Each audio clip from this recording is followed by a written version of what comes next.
오늘 본문에 예수님은 이 산헤드린에 의해 유대에 주둔하고 있던 로마 총독 본디오 빌라도에게 끌려가십니다.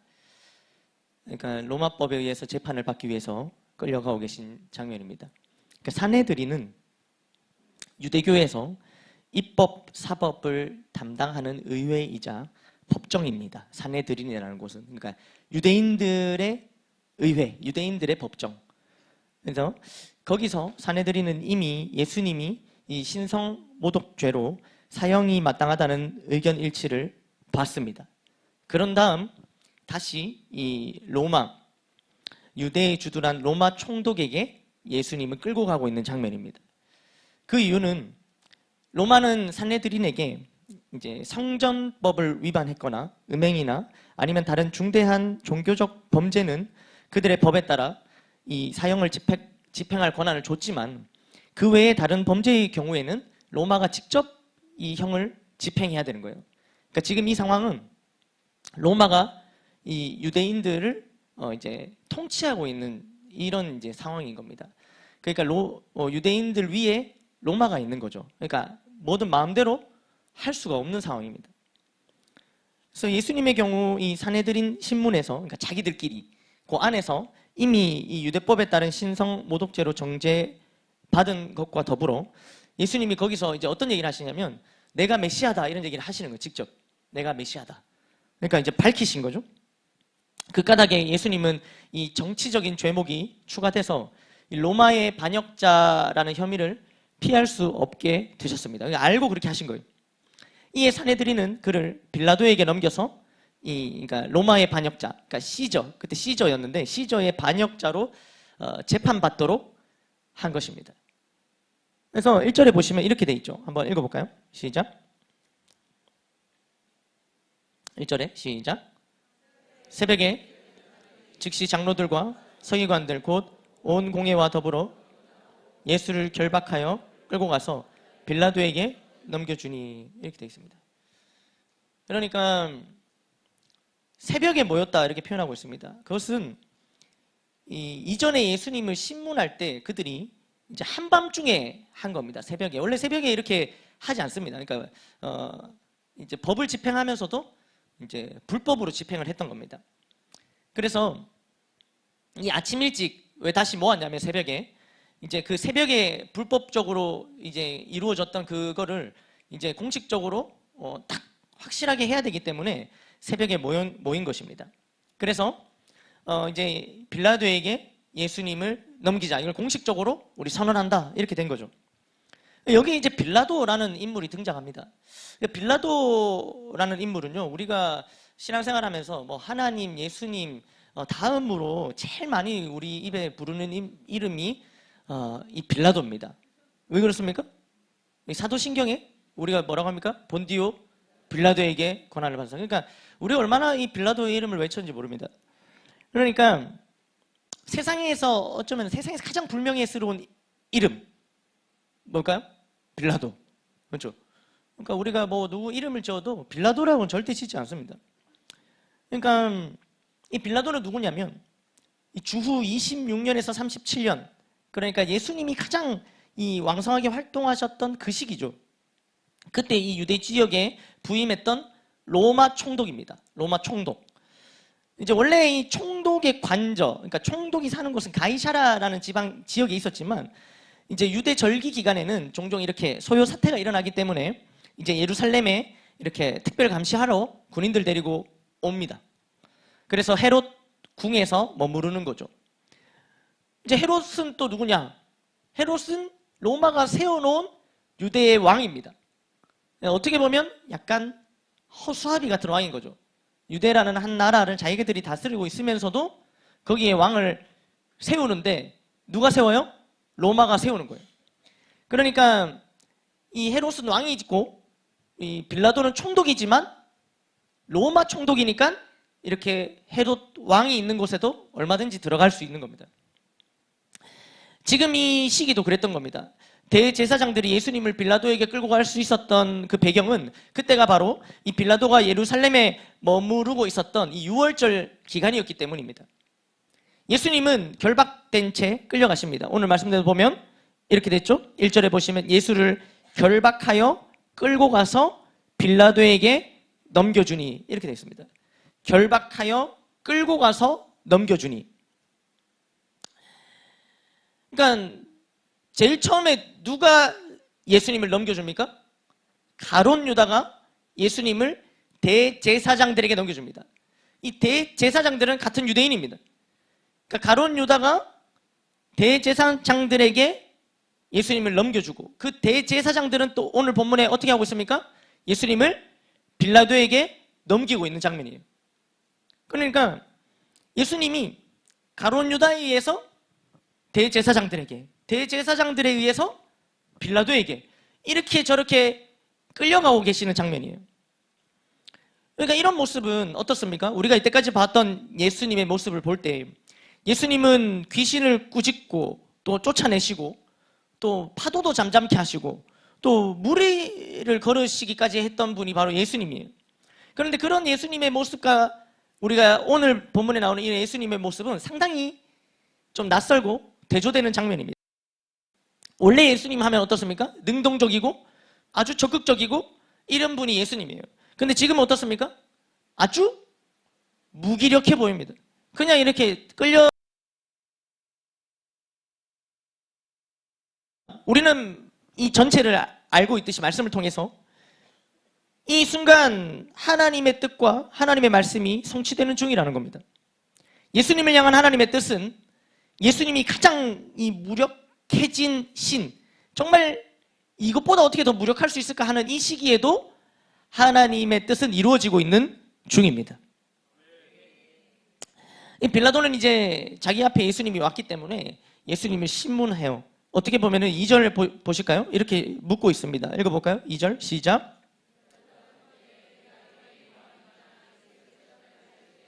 내 말이 옳도다 하시매. 아멘. 그러니까 뭐라고 묻습니까? 유대인의 왕인지를 묻고 있습니다. 그러니까 유대인의 왕. 자, 지금 제가 아까 잠깐 언급드렸는데 지금 로마가 세워놓은 유대인의 왕은 누굽니까? 헤롯입니다. 그런데 만약에 예수님이 유대인의 왕이 되면 어떻게 됩니까? 그렇죠. 이게 로마에서만 유대인의 왕을 세울 수 있는데 로마가 세우지 않았는데 왕이라고 한다면 이것은 유대를 향한 반역이 아니라 로마를 향한 반역이 되는 겁니다. 그러니까 이 대제사장들이 이 예수님에게 어떤 프레임을 씌우냐면 유대인의 왕이라는 프레임을 씌워서 이제 이 빌라도에게 데려간 겁니다. 그러니까 빌라도가 묻는 거죠. 네가 유대인의 왕이냐? 예수님 뭐라고 대답하십니까? 네 말이 옳도다. 그러니까 이게 약간의 번역상의 오류가 있는데 오류까지는 아니지만 여기는 이제 네 말이 옳도다라고 했지만 원래 이제 이 원어를 그대로 해석하면 이게 이런 의미입니다. 당신이 말하고 있습니다. 이겁니다. 당신이 말하고 있습니다. 그러니까 이건 뭐 옳다 그러다 이런 말을 하신 게 아니에요. 너가 유대인의 왕이냐? 근데 예수님이 대답이 뭐라고요? 당신이 그렇게 말하고 있다는 거예요. 이거는 예수님의 대답이 내가 유대인의 왕이라는 말입니까? 아니라는 말입니까? 상당히 애매한 예수님의 대답입니다. 예수님은 이 말 뜻에는 내가 유대인의 왕이라 당신이 말하고 있듯이 내가 유대인의 왕이다 라는 이런 긍정적인 뜻도 있고요. 이 말을 당신이 말하고 있어 라는 말에는 내가 유대인의 왕이라는 것은 당신의 말이지 내가 한 말 아니다 라는 약간 부정하는 뜻도 있다는 거예요. 그러니까 당신 말대로 난 유대인의 왕이 맞다 이 뜻과 그거는 너가 말한 거지 내가 말한 게 아니다 라는 부정하는 뜻이 두 개 다 있다는 거예요. 왜 예수님이 이렇게 모호하게 대답하셨을까요? 예수님은 아까 제가 설명했듯이 이미 자신이 메시아라고 밝히셨어요. 그러니까 예수님은 지금 자신의 신분을 감출 필요가 없다는 거예요. 이미 자신을 다 오픈했단 말이에요. 예수님 더 이상 자신을 감추지 않습니다. 그런데 왜 이 질문에는 이렇게 대답하셨냐면 이 유대인의 왕이라는 말 자체가 예수님이 예수님을 설명하기에 충분하지 않은 거예요. 그것만으로는 이 예수님의 그 존재를 설명하기에 부족한 겁니다. 그러니까 이 그러니까 부정하는 어떤 뉘앙스로 말씀을 하신 게 있고요. 그러면 아예 아니다라고 대답하시면 되는데 그렇게 안 하신 이유는, 그러니까 이게 완전히 아닌 건 아니에요. 어느 정도는 또 만든 겁니다. 그래서 여기에는 이런 것까지 들어가 있는 겁니다. 그러니까 예수님께서 이제 장차 곧 이 모든 유대인들, 그들의 죄, 그러니까 어떻게 보면은 유대인뿐만 아니죠. 모든 이방, 모든 사람들, 오늘날 우리들까지도 우리들을 다 위해서 그 모든 죄를 짊어지시고 가시는 그 메시아적인 사명이 예수님께는 있었다는 거예요. 그러니까 그 메시아적인 사명에 의하면, 그 사명에 의하면은 예수님은 유대인의 왕이 맞으시죠. 아니, 그 유대인의 왕뿐만 아니라 예수님은 만왕의 왕이시고 우리의 왕이시고, 아멘 아멘.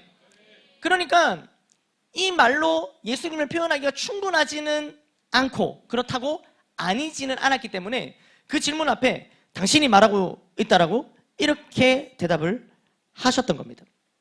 이런 대화가 오고 난 다음에 3절 보시면 이렇게 하죠. 3절 읽어볼까요? 시작. 네, 대제사장들이 또 이 자리에서 또 예수님을 향해서 다른 것도 막 고발을 하고 있습니다. 근데 예수님은 어떻게 하십니까? 그 고발의 4절 보시면 빌라도가 또 물어 이르되 아무 대답도 없느냐. 그러니까 사람들이 막 예수님을 고발할 때 예수님이 뭘 말씀을 하십니까? 안 하십니까? 아무 말씀을 안 하셨다는 거예요. 침묵하십니다. 그 침묵하고 있으니까 빌라도가 중간에 끼어 들어갔고 왜 아무 말도 안 하느냐 이렇게 묻고 있는 장면이에요. 4절에 보면. 그러면서 또 이렇게 표현하죠. 그들이 얼마나, 4절 보시면 그들이 얼마나 많은 것으로 너를 고발하는가 보라 하되, 이렇게도 얘기하십니다. 그랬더니 예수님께서 뭐라 하십니까? 5절 같이 한번 읽어볼까요? 시작.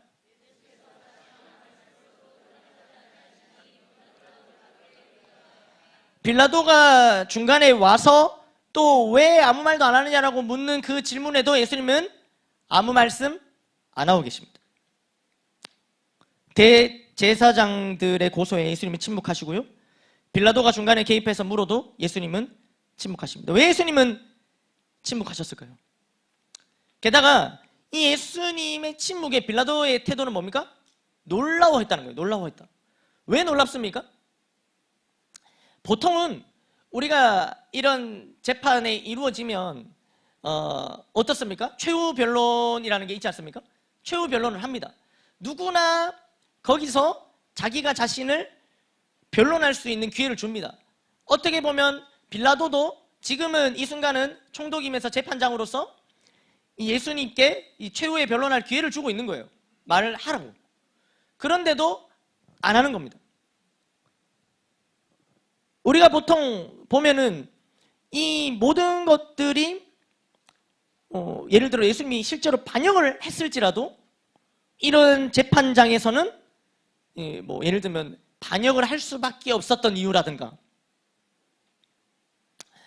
여러 가지 이런 변들이 있을 수 있다는 거죠. 그런데 심지어 예수님은 반역을 하지도 않으셨어요. 그러니까 내가 안 했는 거를 했다고 했을 때 어떻습니까? 우리 가만히 있습니까? 우리 가만히 있지 않습니다. 우리가 했는 걸로 뭐라 했을 때도 가만히 있지 않는데, 우리가 안 했는 걸로 했다고 하면은 이거는 어떻습니까? 오히려 이거는 완전히 2배로 갚아줄 수 있는 중요한 이제 건수가 생긴 겁니다. 그러니까 이런 게 정상인데 이때까지 얼마나 많은 이 재판 속에서 빌라도가 받겠습니까? 그런 것들을. 그런데 이 예수님은 어떻게 하신다고요? 침묵하시는 거예요. 그래서 이게 이제 답이 안 나오니까 이렇게 얘기합니다. 이제 빌라도가 생각을 합니다.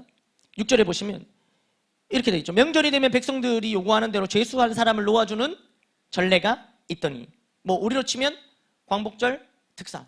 이 사람들은 뭡니까? 6월절 특사입니다. 지금 6월절이기 때문에. 그래서 이거를 얘기한 거예요. 요런 게 있는데, 그러면서 7절에 보면 밀란을 꾸미고 그 밀란 중에 살인하고 체포된 자 중에 바라바라 하는 자가 있는지라 이렇게 기록합니다.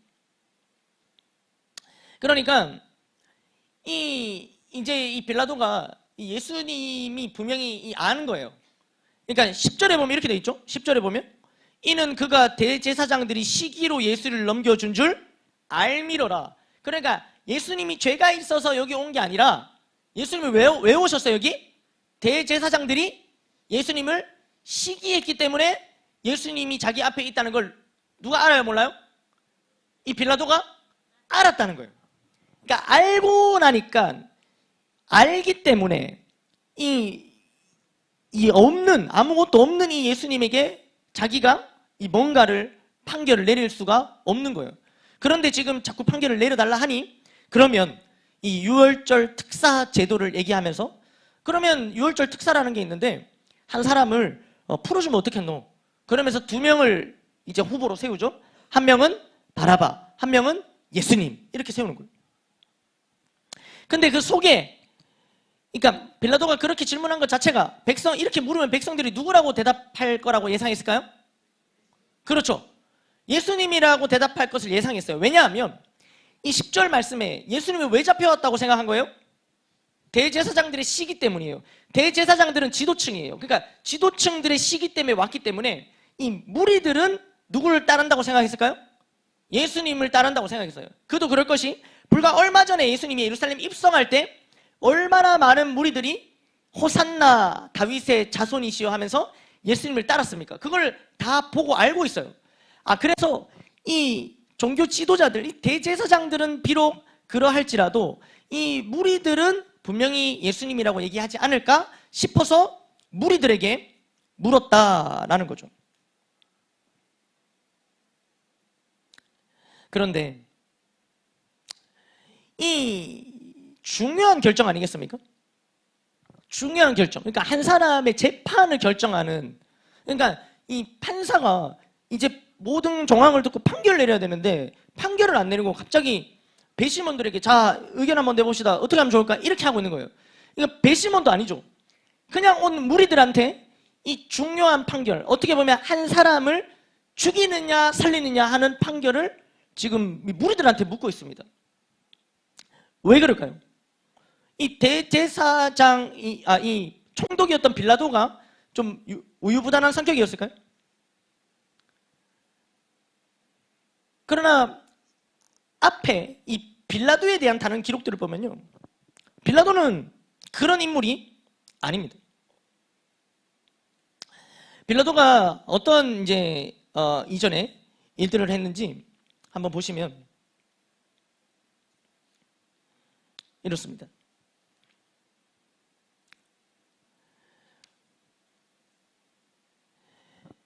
그러니까 이 황제, 로마 황제의 상이 생겨진 이 군기가 있어요. 그러니까 로마 황제의 얼굴이 그려진 이 깃발, 이거를 갖다가 이 빌라도가 요거를 이제 예루살렘에 딱 갖다 놓은 거예요. 그러니까 이제 이 유대인들은 어떻습니까? 자기들이 믿고 있는 하나님, 그리고 주신 십계명에 의하면 어떻습니까? 어떤 형상도 만들지 마라. 나 외에 어떤 형상도 만들지 마라. 그게 하나님 주신 명령 아니겠습니까? 근데 이 로마 총독의 얼굴이 그려진 깃발을 예루살렘에다 딱 꽂아 놓으니까 이 사람들이 가만히 있겠습니까? 가만히 안 있어요. 그래서 몇 날 며칠을 저항을 했어요. 저항을 했다는 거예요. 그리고 이 예루살렘 수도공사 자금을 충당하기 위해서 또 빌라도가 어떤 짓도 했냐면 이 성전에 바친 돈 있잖아요. 헌금. 그거를 갖다가 쓰러다가 이 공사 비용으로 썼습니다. 쓰려고 했어요. 그러니까 다 어떻게 합니까? 유대인들이 가만히 있겠습니까? 또 저항한 거예요. 그런데 앞서 이 깃발 때문에 또 이 헌금을 자기 마음대로 쓰려고 하는 이 두 가지 문제로 이 저항이 있었는데 그때 어떻게 했냐면 아주 그냥 군대를 다 보내갖고 그냥 싹 쓸어버립니다. 다 조용하게 만들어요. 그게 누굽니까? 그게 빌라도예요. 그러니까 그렇게 해도 됩니까? 안 됩니까?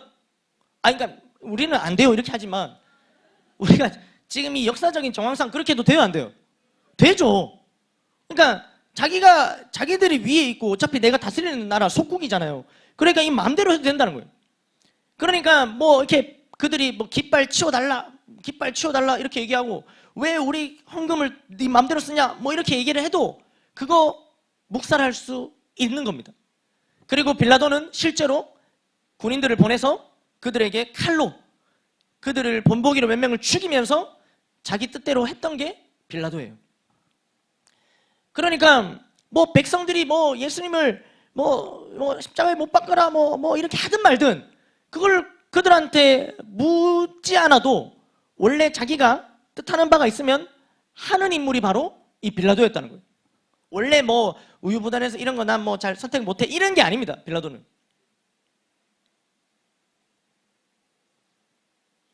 그런데 이러한 성격이 빌라도인데 또 제가 지금 말씀드린 이런 사건들은 성경에는 없습니다. 그럼 이 어디서 지금 이런 사건들이 역사책에 요세푸스라는 역사책에 이때 당시의 기록들이 있는 겁니다. 그러니까 이 당시에 또 어떤 일이 있었냐면 이번에는 이 황제에게 헌납한다는 명분으로 이 금으로 도금한 이 방패를 이 헤롯 궁전이 있는 자리에 거기에다 이제 세우는 이런 일들도 한 거예요. 그러니까 또 어떻게 합니까? 또 반발을 했던 거죠. 근데 그게 이제 이 반발을 이제 이 사람들이 그 반복된 경험으로 인해서 누구한테 이 반발을 하냐면 이 로마 황제한테 바로 꼰지른 겁니다. 유대인들이. 그러니까 어떻게 됩니까? 황제가 왜 이렇게 잡음이 나한테 들려오게 하노? 이러면서 아주 엄한 발로 이 빌라도를 이렇게 혼내는 거예요. 그러니까 그래서 이제 그거 하지 마라 이렇게 시킨 거죠. 그러니까 이 사람들을 이렇게 좀 불편하게 만들지 마라 이런 얘기를 들은 겁니다. 한 소리 들은 거예요. 자, 이런 일들이 있었기 때문에 그러면 황제에게 지금 칭찬받고 신임받아야 되잖아요. 자기 높은 데 올라가려면. 근데 황제한테 이런 자기가 다스리는 이 나라의 사람들과 어떤 어려움으로 인해서 한번 찐파를 먹은 거죠. 그러니까 어떻게 했습니까? 지금 이 빌라도는 약간은 이런 면에서 조심스럽고 위축이 된 겁니다. 그러니까 오늘 이런 일들이 일어났을 때 그러니까 누구한테 지금 의견을 물어봐요? 무리들한테 이 의견을 물어볼 수밖에 없었던 배경이 여기에 있었던 거예요. 그럼에도 불구하고 원래 빌라도는 자기에게 유익이 된다 싶으면 이게 자기 뜻대로 폭력을 행해서라도 해서 그걸 취해냈던 인물이에요. 원래는. 근데 어떻습니까? 지금 이 중요한 결정을 무리에게 맡기고 있습니다. 그러면서 무리의 대답은 어떻습니까?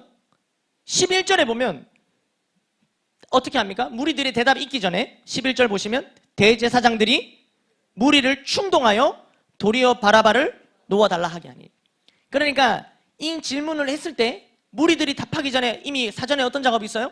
이 대제사장들이 무리들을 충동한 거예요. 의견을 모은 겁니다. 전부 다 바라바라 하지 마라. 놓아달라는 건 바라바라 해라. 이렇게 하면서 이 충동질을 하는 겁니다. 이 대세를 만든 거예요. 밑에서 이 말을 만든 겁니다. 그렇게 해서 이제 바라바를 놓아달라고 하게 된 거죠. 그러면 이제 12절에 또 묻죠. 이렇게 묻습니다. 빌라도가 또 대답하여 이르되 그러면 너희가 유대인의 왕이라 하는 일을 내가 어떻게 하랴? 이렇게 묻습니다. 그들이 뭐라 합니까? 13절에 소리 지르되 그를 십자가에 못 박게 하소서 이렇게 합니다. 14절에 빌라도가 다시 이렇게 얘기하죠. 빌라도가 이르되 어찌미냐 무슨 악한 일을 하였느냐 하니 더욱 소리를 지르되 십자가에 못 박게 하소서 하는지라. 그러니까 당시에 원래 이 십자가에 못 박는 이 십자가형은 상당히 잔인한 형벌이었습니다. 가장 잔인한 형벌이었기 때문에 그 당시에 이게 로마에서 집행하는 법이지만 로마도 로마 시민권이 있으면은 십자가 형벌을 내리지 않습니다. 근데 만약에 꼭 십자가 형벌을 줘야 되잖아요? 그러면 시민권을 먼저 박탈시킵니다. 그리고 십자가 형벌을 내려요. 그러니까 십자가는 누가 지냐면 제일 1번이 누굽니까? 반역자들. 아니면은 아주 큰 불을 낸 뭐 방화범이라든가 이런 정도의 죄를 범해야만 십자가 형벌이 내려지는데 지금 이 사람들이 그냥 예수님을 처벌해라 이런 정도가 아니라 십자가 형벌을 내려달라 이렇게 얘기하니까 지금 빌라도가 얘기하는 거예요. 도대체 무슨 악한 일을 하였느냐 이 사람이. 그 무리가 그 무슨 악한 일이었는지 대답할 수 있습니까? 없습니까? 없어요. 그게 없어요. 그냥 뭐만 외치고 있어요? 그냥 소리 질러서 십자가에 못 박게 하소서만 외치고 있는 대목입니다. 근데 마지막 15절 이렇게 마치죠. 빌라도가 뭐라고 합니까? 무리에게 만족을 주고자 하여 바라바는 놓아주고 예수는 채찍질하고 십자가에 못 박히게 넘겨주니라. 이렇게 됩니다. 그러니까 분명히 예수님께는 이 십자가 형벌을 지을 만한 이 아까도 말씀드렸지만 아주 반역을 했다거나 아니면 방화를 저질렀다거나 아니면 아주 극악한 강도나 암살 같은 범죄의 흔적이 하나도 없었는데도 불구하고 끝까지 이렇게 외치자 이제 그걸 알면서도 이 빌라도는 예수님을 십자가 형벌의 자리로 내어주는. 그래서 이제 우리가 다 아시듯이 이 이후에 이제 예수님은 끌려가시고 십자가를 지시게 된다는 겁니다. 제가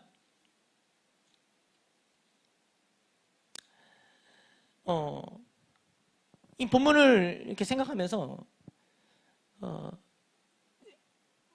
이런 생각을 좀 해봤습니다. 그러니까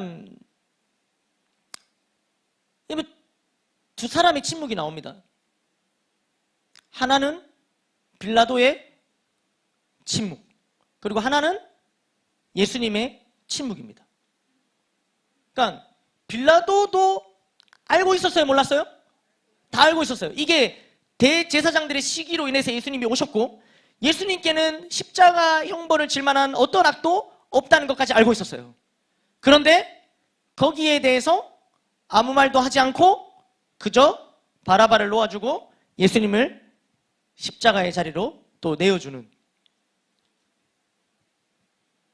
지금 얘기합니까? 빌라도가 그런 얘기 안 하죠. 예수님께는 죄가 없다, 아무런 죄를 나는 발견하지 못했다, 이런 얘기를 하지 않습니다. 그죠? 본문에는 이렇게 기록하고 있죠. 그 무리들의 뭐라고 합니까? 무리에게 만족을 주고자.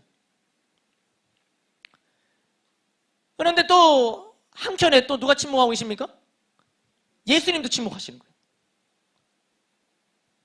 그러니까 뭐 한마디는 하셨죠. 당신이 말하고 있어. 그러나 그 외에 수많은 그 고발들 앞에 예수님은 아무런 말씀을 하지 않으십니다. 제가 어떠할 때 침묵을 하고 또 어떠할 때 말을 해야 하는가, 이런 부분들 말이죠. 예전에 잠깐 이제 이런 침묵에 대한 말씀을 이제 셀 가족 모임 때 이렇게 나눴었는데, 한 셀 가족 모임이 이렇게 나눔을 하더라고요.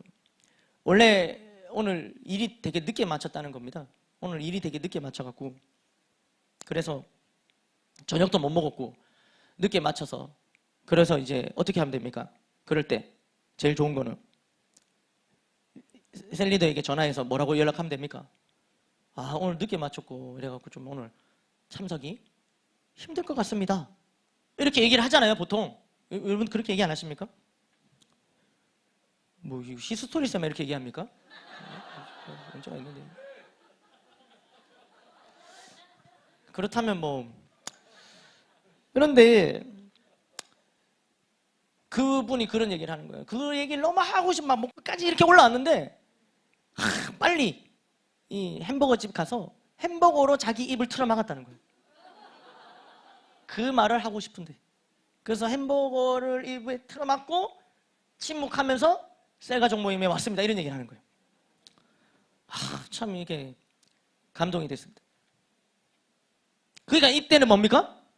제대로 침묵할 때 침묵한 겁니다.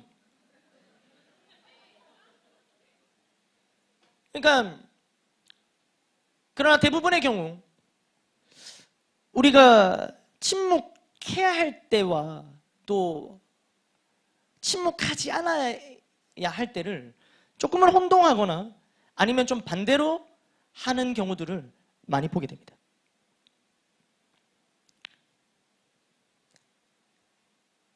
오늘 예수님의 이 부분을 보면서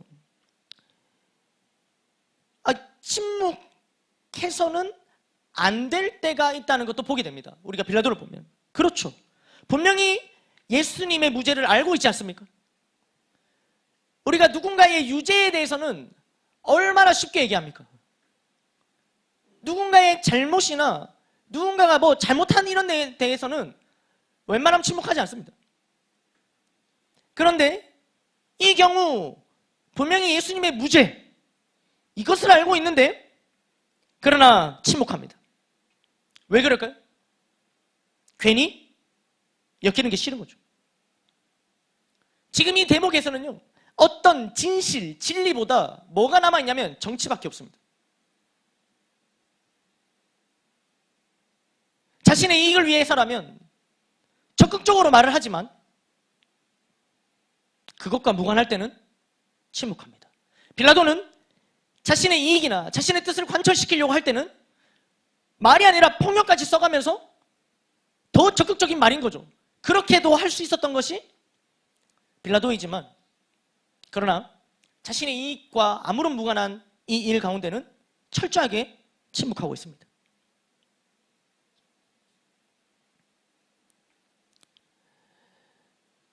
말을 해야 할 때가 있다라는 거죠.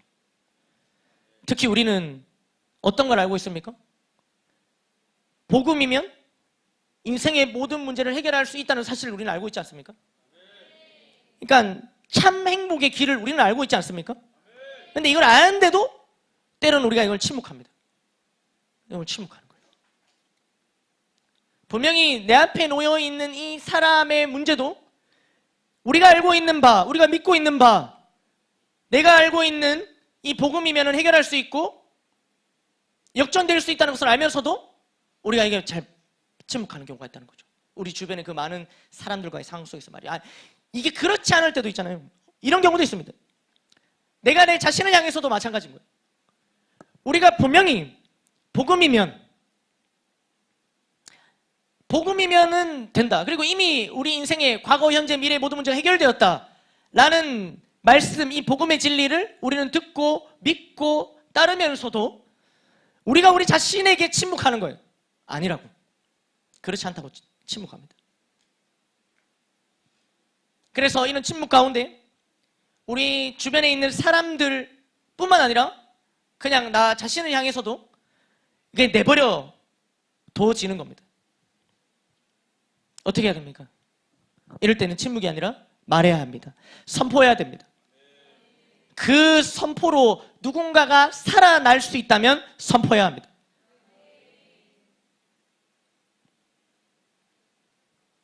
뭐라고요? 그 선포로 누군가가 살아날 수 있다면 선포하는 것이 맞다는 거죠.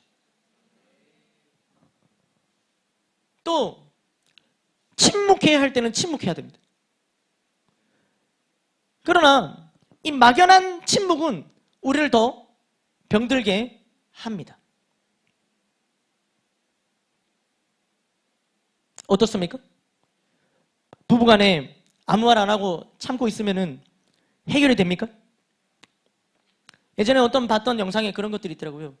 한 80 정도 된 노부부였는데 이 할아버지가 아무 말도 하지 않습니다. 그래서 이 나온 사람들이 그 할아버지한테 할아버지 여기 좀 앉으세요. 그러면 안 앉아요. 그런데 할머니한테 할아버지가 안 앉아요 이렇게 하니까 그 할머니가 말을 안 해요. 여보 하면 바로 앉아요. 음식이 나와갖고 이거 좀 드세요 이렇게 얘기하는데 할아버지 안 드시는 거예요. 그래 또 할머니한테 할머니 할아버지 안 드시는데 그러니까 또 이 할머니가 여보 한마디 하니까 바로 또 먹어요. 그러면서 이 절대로 안 싸운대요. 이 부부가. 할아버지한테 도대체 어떻게 이렇게 안 싸우고 사실 수 있습니까? 비결이 뭡니까? 그러니까 아무 말도 안 하면 돼. 이렇게.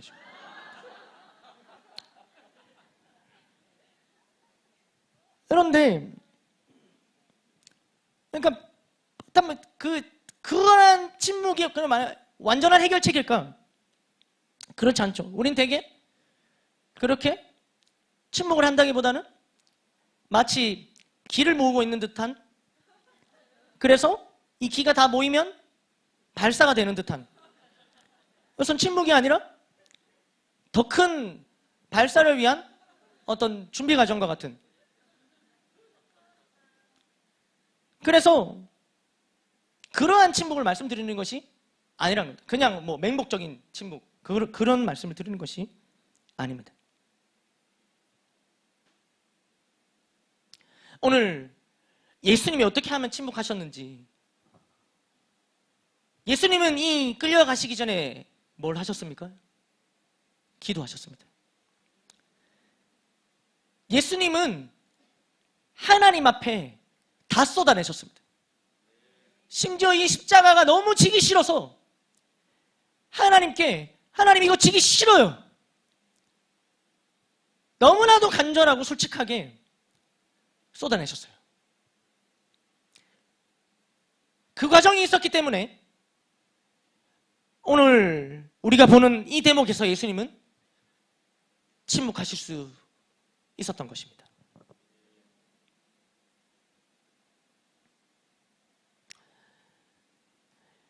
지난날 그 하나님 이 말씀들을 보면 하나님 앞에 나오는 자들, 예수님 앞에 나오는 자들을 향해 예수님은 한 번도 조용해라 이렇게 말씀하신 적이 없어요. 우리 어머니들은 아이들 향해 종종 너무 자주 말하죠. 그만 좀 말해라. 조용, 그만. 왜요? 너무 말을 많이 하니까. 조용해. 왜 조용해요? 이렇게 하니까. 왜 조용해야 하나요?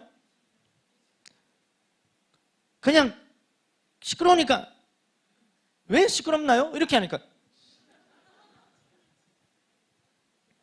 그러나 주님은 한 번도 우리를 향해 조용해라고 말씀하신 적이 없어요. 우리 맹인, 거지 이야기 아시죠? 그들이 예수님을 외쳤을 때 제자들은 그를 향해 Be quiet! 이렇게 얘기했습니다. 그러나 예수님은 가까이 오라고 하셨어요.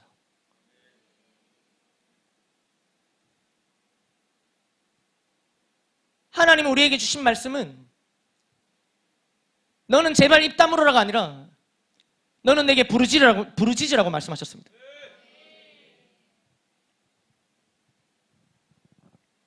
우리 어머니들은 아이들 향해 좀 조용해라 이렇게 말할지 모르지만 하나님은 그렇게 말씀하지 않습니다.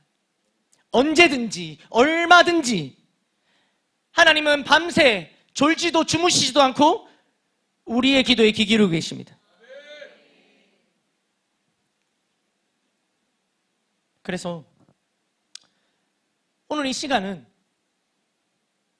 우리가 하나님 앞에 부르짖기 위해 나온 시간인 줄 믿습니다. 우리가 하나님 앞에 부르짖고 하나님 앞에 고해내지 못하면 우리가 침묵해야 할 때 침묵하지 못합니다. 우리가 하나님 앞에 말하고 하나님께 내어놓지 못한다면 우리가 말해야 할 때 말하지 못합니다. 그래서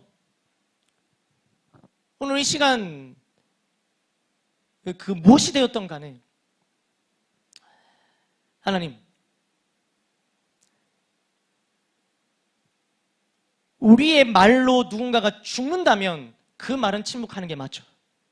우리의 말로 누가 산다면 그 말은 해야 되는 게 맞죠. 그런데 이게 안 되는 거예요. 우리의 말로 누가 죽는데도 침묵이 안 되는 겁니다. 우리의 말로 누가 사는데도 말하는 게 안 되는 겁니다. 그렇기 때문에 우리가 이 시간 기도하러 온 줄 믿습니다. 오늘 주님께서 절대로 침묵할 수 없을 것만 같은 이 상황 속에서도 침묵하며 묵묵히 그 길을 걸어가셨던 것처럼 우리도 그렇게 나아가길 원합니다.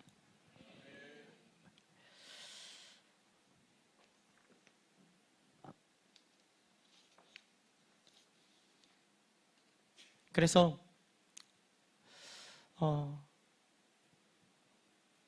어떠한 영역 안에서든